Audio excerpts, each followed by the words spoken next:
If you do the math, there's enough space for the number of people on the earth now and through the peak that is projected by the United Nations at 10 billion people. So 55 nations are expecting the declines to continue. A lot of this is due to infertility and sperm count declines. Maintain humanity under 500 million in perpetual balance with nature was the first statement that was on there.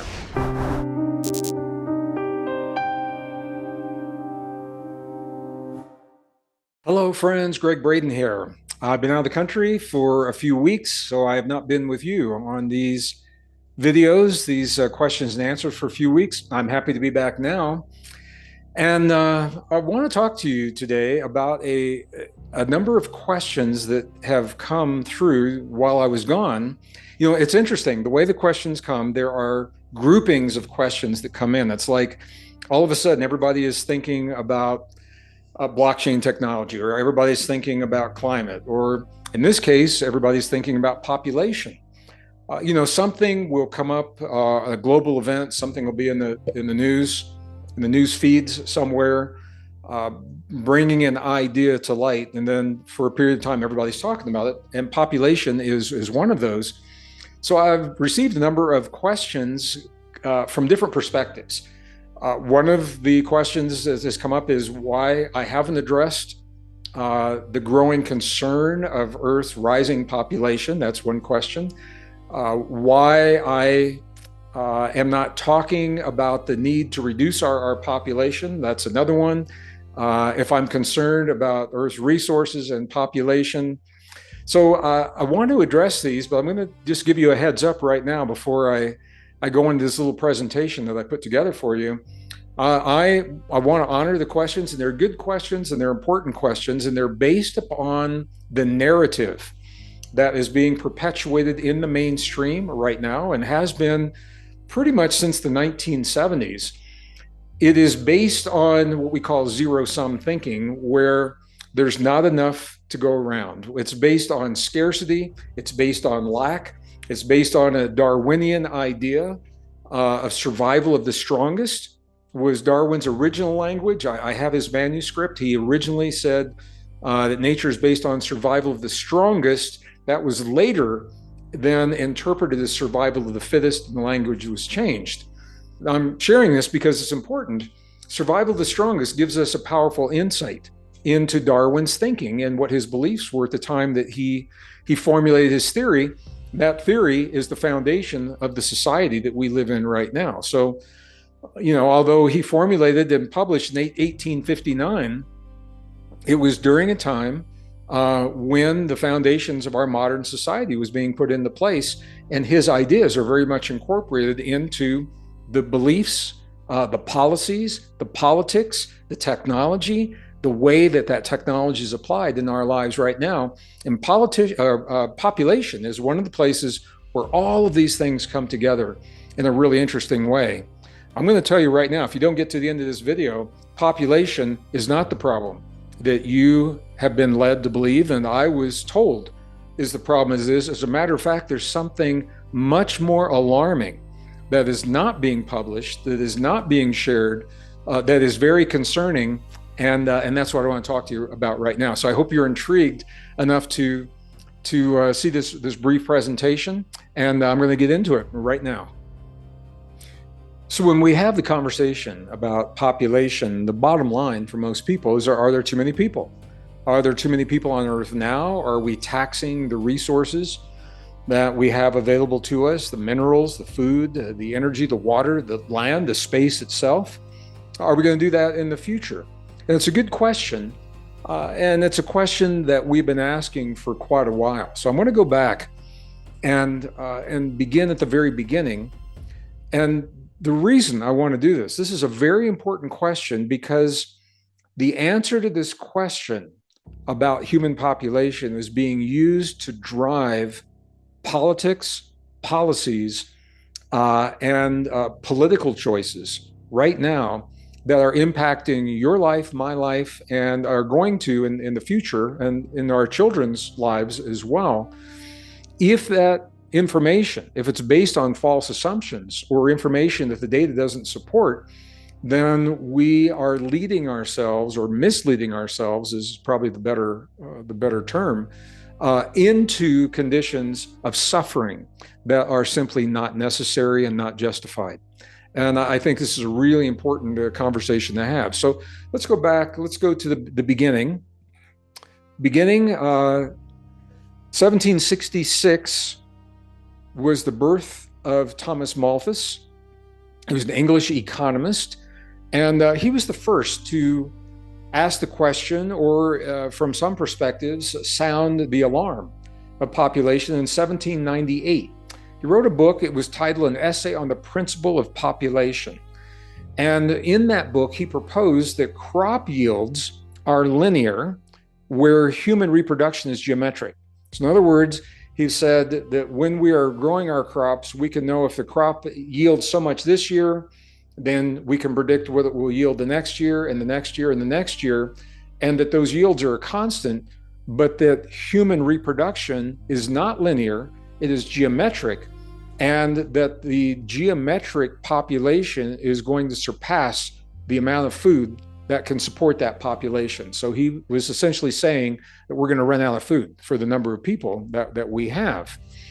Well, Paul Ehrlich, I know many of you are familiar with, was an American biologist. He picked up on this idea in the 1970s. And I remember this when I was in school in 1970s. I remember this book. It was a big deal. It was called The Population Bomb. I remember when it came out, and it was all over the news. It was all over the magazines picked this up, newspapers. It was actually co-authored by his wife, Anne Ehrlich, but they did not give her credit for her role in the book, because during this time in 1960s, 1970s, the book actually came out in 1968. I remember seeing it in the early 1970s. I want to be clear on that. During that time, they felt that it would be a stronger book if Anne's name was not on the book. So although she played a role, an important role in producing the book, she was not acknowledged in the book until much later. So Population Bomb was Paul Ehrlich's perspective on where we are. What he said was that Earth's population growth is unsustainable. Now, when he says that, he is thinking of a growth where we continue to expand to greater and greater and greater and greater and greater numbers of people, taxing the finite resources that we have. Based on this, he predicted mass starvation in the 1970s. Didn't materialize on the magnitude that he had proposed. Predicted environmental deterioration, social upheaval, because he said people are going to run out of stuff and they're going to be rioting in the streets. From resource competition. All of these are reasonable if the assumptions that Paul Ehrlich had made were correct. There are factors he did not allow for, however. 2018, he updated his assumptions, and what he said, he pretty much doubled down on it. He said that the optimal population for the Earth, we've got about 8 billion people now. He said the optimum population needs to be 1.5 to 2 billion people. And these are quotes from his book, and I want you to see these directly. He said, quote, "We must have population control at home, hopefully through a system of incentives and penalties, but by compulsion if voluntary methods fail." So he's saying one way or another, we've got to control population. If we don't do it because we all agree to it, then we need to impose penalties for those that aren't. China actually did this with the one child per family system. And we'll talk about that in just a minute and the consequences of that. But he goes on to say that we must use our political power to push other countries into programs which combine agricultural development and population control. This is right out of his book. In my opinion, in my personal opinion, these are dangerous statements. It's dangerous to use politics to dictate how people are living their lives when it comes to the number of children that they're having. But it's also very dangerous to defer to governments for incentives and what he calls penalties. if voluntary methods are failing. These are the ideas that he was putting out in 1968. Now, others have picked up on these ideas in very dangerous ways. And one of the ways that's in the news right now, just within the last couple of months, was what is called the Georgia Guidestones. They first appeared in the year 1980 as what some people call the North American Stonehenge. If you don't know the name, I'm sure you've seen the pictures of the vertical granite blocks and then or slabs, and then the slabs over the top that do in fact remind us of Stonehenge. And it was a monument that was erected in 1980 in the state of Georgia here in the United States, in a number of different languages that had commandments of what the new world should look like. And the very first of those commandments was with reference to population. Maintain humanity under 500 million in perpetual balance with nature was the first statement that was on there. There's a little bit of a mystery about who created this, who it was that built this, and what the purpose was behind it. It's beyond the scope of what I can do in this brief video. I mean, the statistics show there was a man that bought the land that I don't know exactly what his affiliations were, but the reason this was in the news recently is because this monument was destroyed. It was attacked. Parts of it were destroyed through explosives to the point where it was unstable and had to be taken down altogether. So it doesn't exist any longer right now. But it just showing that Paul Ehrlich's ideas from 1968 in 1980 became the foundation for at least one vision of what the future world should look like. What are the problems with his thinking? What are the problems with thinking that we need to have governments and incentives and penalties around the number of children that we have in our families? Well, first is they're based on false assumptions that presume a constant growth of human population and a constant growth of resource exploitation. These are not what's happening right now.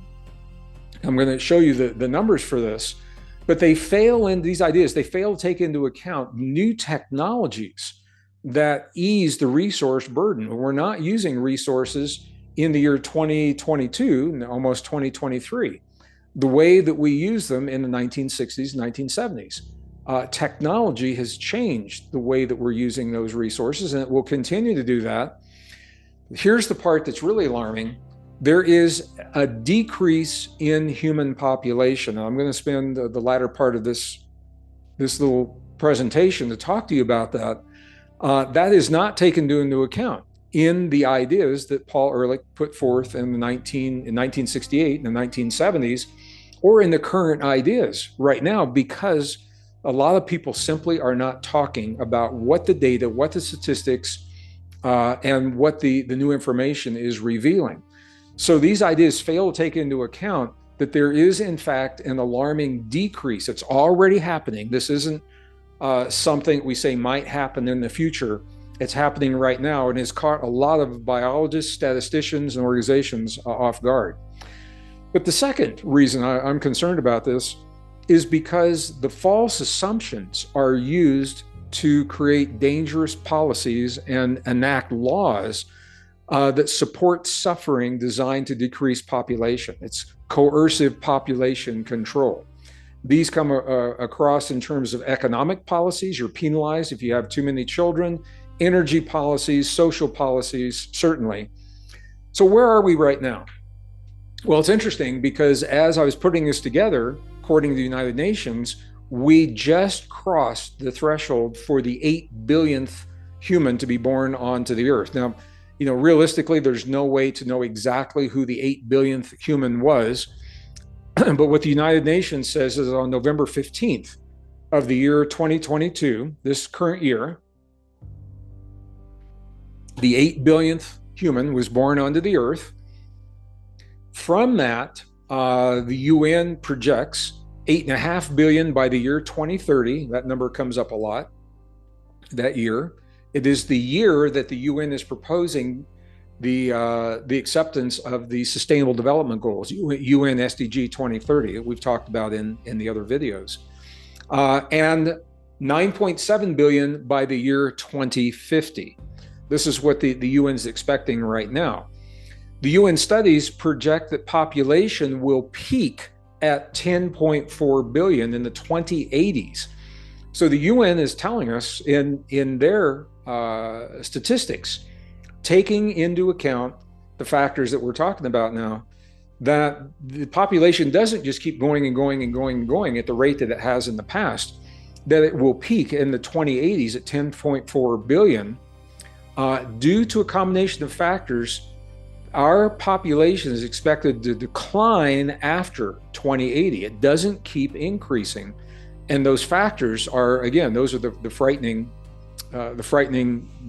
statistics and information I'm going to share. So when I have conversations with people, and I've had recent conversations with biologists and with ecologists that talk about Earth's carrying capacity. So let me address that. And then I'm going to get into the alarming new data that shows us we've got a much bigger problem on our hands than worrying about too many people on the planet. The carrying capacity right now, estimates vary. So I took averages. There were 65 scholarly studies that show that the average population of the Earth, the optimal population, is between 8 and 16 billion. So that's a big variance right there.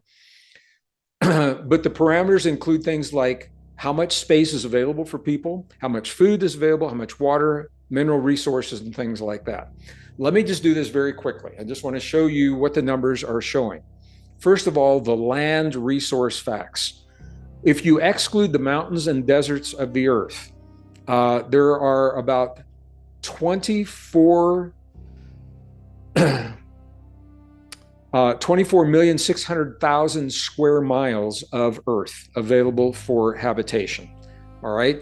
If we've got 10 billion people, which is where the max is projected to be, and you divide those, it's about 1.5 acres each. Now, it doesn't mean that every person gets 1.5 acres of land, because many people choose to live in centralized urban areas, high-rise apartments and things like that. And others choose to live in more rural areas where they're more spread out. But if you do the math, there's enough space for the number of people on the Earth now and through the peak that is projected by the United Nations at 10 billion people. Food is not a problem right now, and that surprises a lot of people because we're hearing about starvation. UN the statistics show we produce about 1.5 times the food that we need for our current population. The lack of food is not the reason that our global family is experiencing starvation, that our global brothers and sisters are going to bed hungry. It's because of a lack of leadership. We simply don't have a leadership that makes it a priority for the food that we have to get to the people that need it when they need it. And when I talk about leadership, I've talked about this in other programs. It doesn't mean American leadership necessarily, or European or Russian leadership or anything like that. It's a way of thinking. Each of us, we're leaders. We're leaders. How do we step up to see that our brothers and sisters throughout the world have what they need through the blessings that we've been given of ample food in our lives? And I think that's a question we all need to ask ourselves, and how we go about remedying that. But the bottom line is we're not running out of food. And the UN says that we're not going to, at least for the next 50 years, barring a black swan event. If an asteroid hits the Earth, if we get a big solar flare, nuclear war, things like that, they can certainly change this. And, I acknowledge that. But what the UN is saying right now is that currently hunger is not from food scarcity. It's from the lack of priorities that gets that food where it needs to be, and it's from poverty and inequality. All right, so food isn't the problem. Water. We all know that water is a precious resource. Fresh water is in decline. The availability of fresh water is in decline. UN shows right now that about 70% of Earth is water. Only 2.5% is fresh water. So of all the water on the Earth, only about 2.5 is non-saline. That means that humans can drink that water. And of that, only about 1% is easy to get to. That means it's more shallow or surface water. The other, you have to really work to drill down to deeper levels, very expensive and things like that. 0.007% available it is enough of that number. It is enough for 10 billion people on the planet. If we reach the peak, and if the resources are shared equitably, we're not going to run out of water, fresh water for people. We have that water. So the crisis is not too many people. Here's the surprising crisis. Many people are not aware of. Those that are shocked that we're not hearing more about it. And so I wanted to share this with you. We are experiencing right now an alarming decline in human fertility. And we have been since the 1960s. However, it's increasing. It is gaining momentum. So this is a chart from annual world population growth from this particular one. I want to make sure I get this right. This is the U.S. Census Bureau showing this for global population. And what you see is that there's been a steady decline since the 1960s. There have been some ups and downs, but there's a decline. But then you look beginning right around the year 2012, look at this steep decline in population. What does it due to? What's causing this? Human fertility is decreasing on a global basis. Global fertility rates have dropped 57% from 1960. So that's a big deal right there. But here's what's really important. The replacement rate to maintain a stable population would be if every woman had 2.1 children to sustain that population. We are now well below that. In other words, the number of people dying are greater than the number of people being born. We're not even at the replacement rate right now. This is World Bank statistics. 27 countries now have fewer people than they did even in 2010. So this isn't ancient history. I mean, this is all within our lifetimes, within our memories. Since 2010, 27 countries have fewer people than they did just during that time. 55 nations are expecting declines to continue from now through 2050. 2050 is the year the UN expected the global population to peak. So 55 nations are expecting the declines to continue. A lot of this is due to infertility and sperm count declines. Sperm concentrations are really what this is all about. Let me just share with you a little about what this has been historically. 1972, there was a global study that was done, and the sperm concentration was 99 million sperm per milliliter. So what this means is when sperm counts are done, and many of you have seen these done before, and they put the sperm on a slide, put the slide under a microscope. It kind of looks like an archaeological dig. The slide is divided into these squares, and a technician, or now done by machine, actually counts the number of sperm within each of those little divisions, and they get an estimate of how many sperm are there. 1972, 99 million sperm per milliliter. That's a lot. That's a lot of sperm per milliliter. 2011, that number had dropped to only 47 million sperm per milliliter. Now you say, well, that still sounds like a lot. Well, yes and no. It's a lot in the overall scheme of things. But when you look at how many sperm, the odds of a sperm and an egg uniting are statistically, those odds are so high that the union will not happen. That when the sperm counts drop into the numbers we're seeing now, it means conception is almost impossible. All right. So we dropped from 99 to 47 million sperm per milliliter. Now, 2021, I'm speaking to you in late 22. So this was last year. The sperm counts had dropped now to below 40 million sperm per milliliter. This is a key number. This is a key threshold, because what scientists say is below 40 million sperm per milliliter, conception becomes very difficult. This is called a low sperm count. If you ever had a relationship and you've tried to conceive you can produce sperm, but if there aren't enough, or if the quality of the sperm that exist are not high enough, conception is difficult. All right, both of these things are happening right now. Number one, the number of sperm is declining. We are now at a point globally below 40 million sperm per milliliter. Now, it doesn't mean every human is below 40 million. It means in general, in mass, our global population, there's still, some individuals that are higher and some individuals that are even lower. But in general, it is now more difficult to conceive. And, you certainly can see that the number of couples that are asking for assistance in conceiving right now. What's causing this?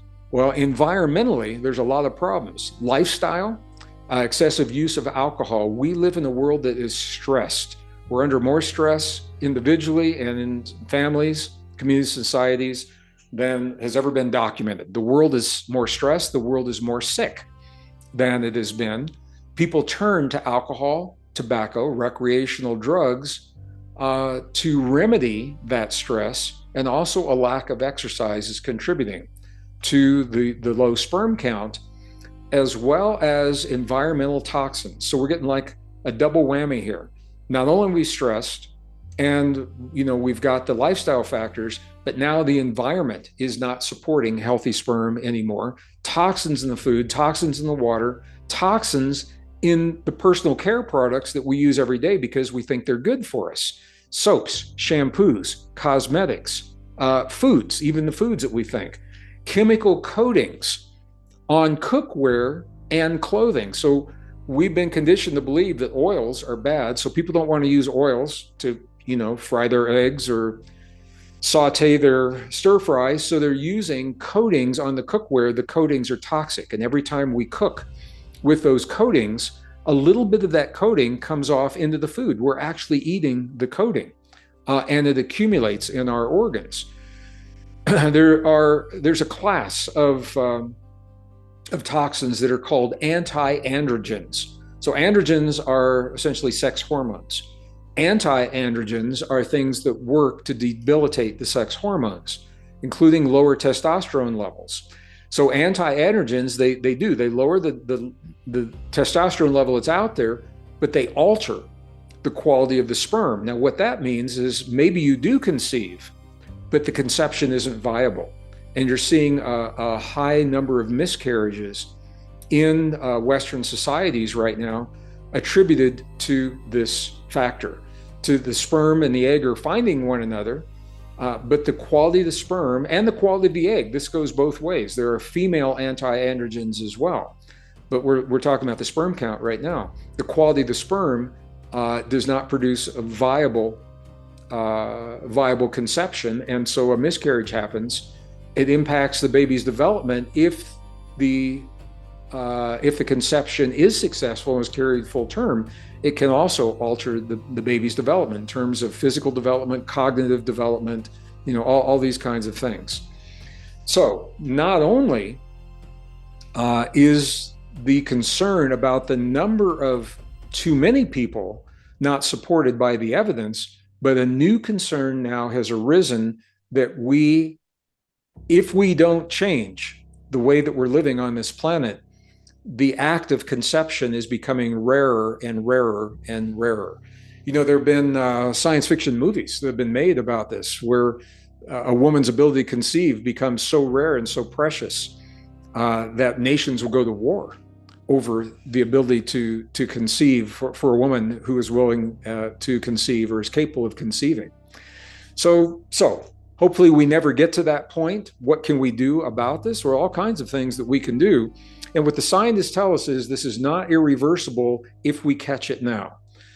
So a lot of these things are common sense. Avoid what are called EDCs, endocrine disrupting chemicals, because these are documented negatively impact fertility. What are they? Well, some of these you already know about. BPA, for example, is used in plastics by bisphenol. And you will see, you'll have options in the grocery store, for example. You can buy canned food that says BPA free.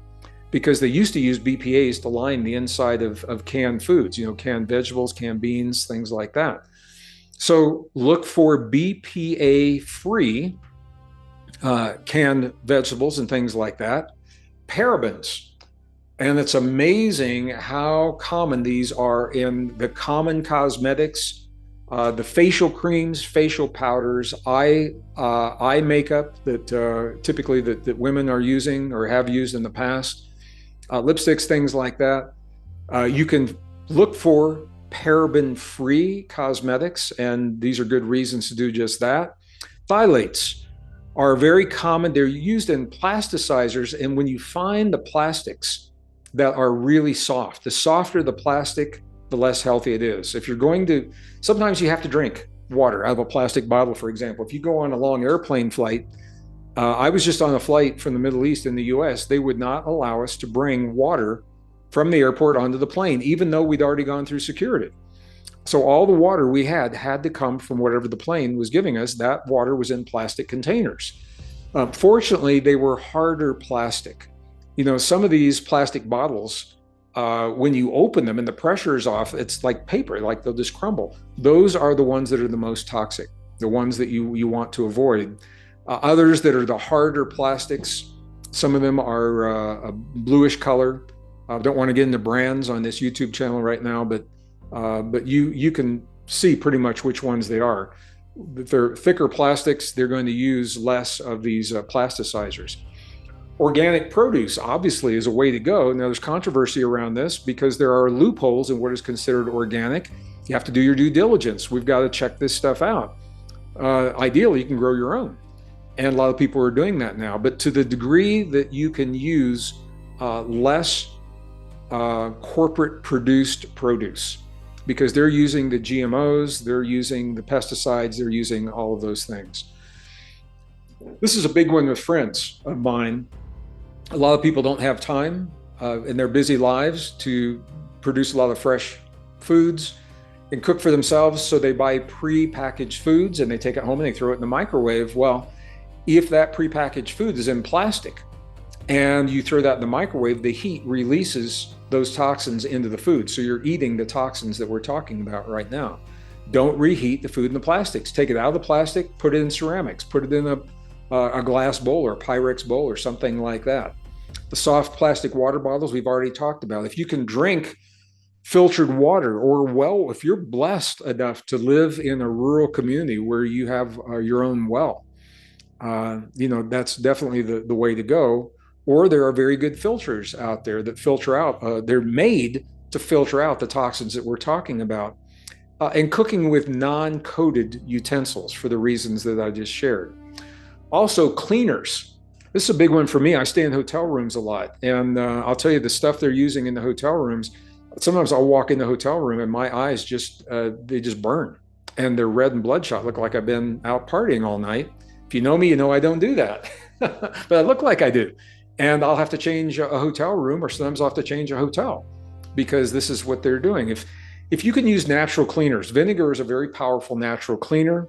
Lemon juice will help with the scent of the vinegar. Baking soda, your grandmother and your mother knew that baking soda is an awesome cleaner and also an awesome deodorizer. I remember going to my grandmother's house and there would be open cans of baking soda in the refrigerator and near the trash can for this very reason, because they help neutralize those odors. So these are some things that you can do. Now, I'm just barely scratching the surface here, but I wanted to answer the question about why I'm not sounding the alarm on population. I think you can see from this, I think there is no alarm on population increase. The alarm is on the loss of population and our ability to conceive.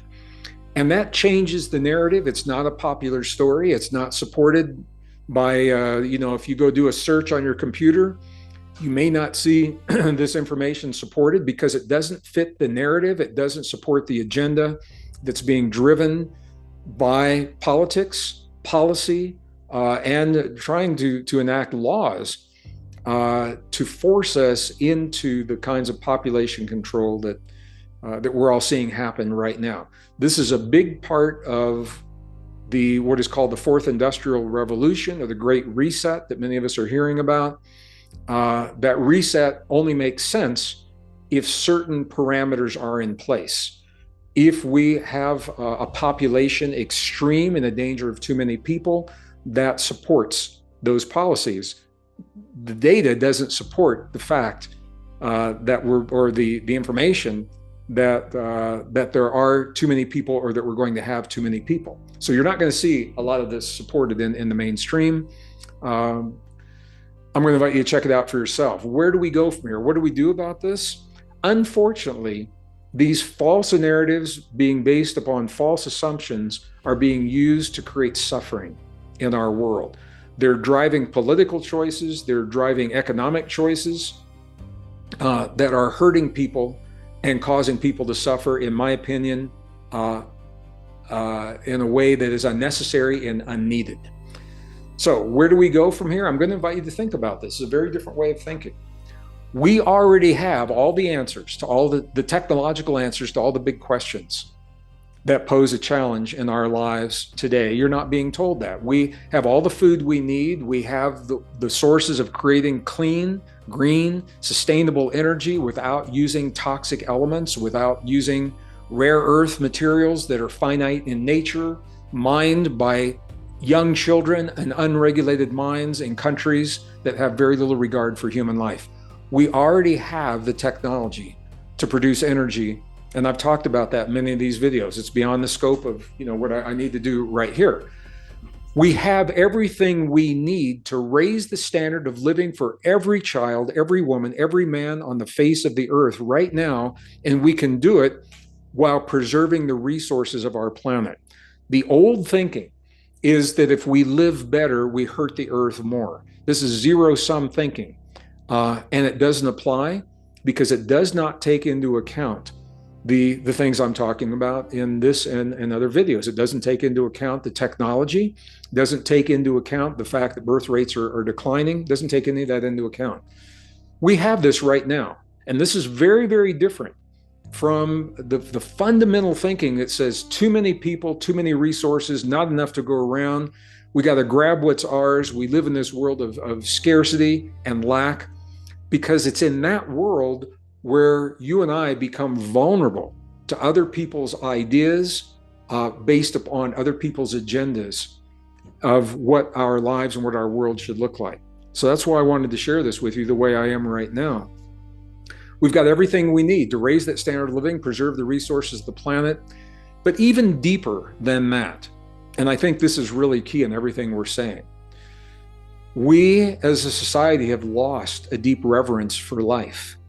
We've lost that reverence. It's been conditioned out of many people over a number of generations through technology, the games that we show to young people where life is cheap. And, the push a button, a life is gone on that video game. And a lot of young people translate that into the real world, into their lives. We've lost this reverence for life. Life is precious, and as birth rates decline, we are going to discover, even to a greater degree, how precious conception and how precious life really is. And that doesn't fit a narrative of what's being shared in the world today either. So I know this is a very different way of thinking for many people. I'm just going to invite you to take it all into consideration with kindness. Be kind to yourself as your belief systems are challenged with new ideas, and be kind if you choose to share these ideas with other people. It's not about making someone else wrong. This is about us and our highest expressions of the goodness of what we can be, and about us choosing the values that we cherish in our lives. You and I are undergoing the greatest attempt at social engineering in all of human history. Never has social engineering been attempted on so many levels, through energy and finance and economy and health, and now life itself, covering so many nations in such a brief period of time. We've never seen this happen. If we do not know what our values are, and if we've not determine for ourselves what it is that we cherish in our individual lives, in our families, in our communities, in our societies, in our nations, then we are vulnerable to the ideas of competing agendas from other people. If we know what our values are, then it becomes very easy what it is that we accept in our lives and what it is that we might want to push back on in our lives if they compromise these fundamental values. So the question is, what do you cherish in your life? What is your line in the sand when it comes to the values that you're willing to give away to technology, or that you're willing to give away to a political agenda? And only you can answer these for yourselves. So we are living in a time where we're all going to be forced to make those choices. That's what this era is all about. As we emerge into what's being called the fourth industrial revolution, it is upturning everything that we have known and trusted in the past. And we're being encouraged to accept new technologies into our lives in place of existing ways of life and in place of existing values. So we have to choose for ourselves what are our values. So I'm going to stop right there. I'm going to close this brief presentation. I hope this has helped to understand why I haven't sounded the alarm on an ever increasing population. And I hope that you've maybe seen something in this population that you didn't know before, that alerts you to explore and investigate a little bit more on your own. Let me know in the comments how you feel about what I'm sharing here. And again, it was brief. We could have gone much deeper. There are a lot of other things we could talk about. Let me know if this is useful to you. All right. Thank you so much. I look forward to our next.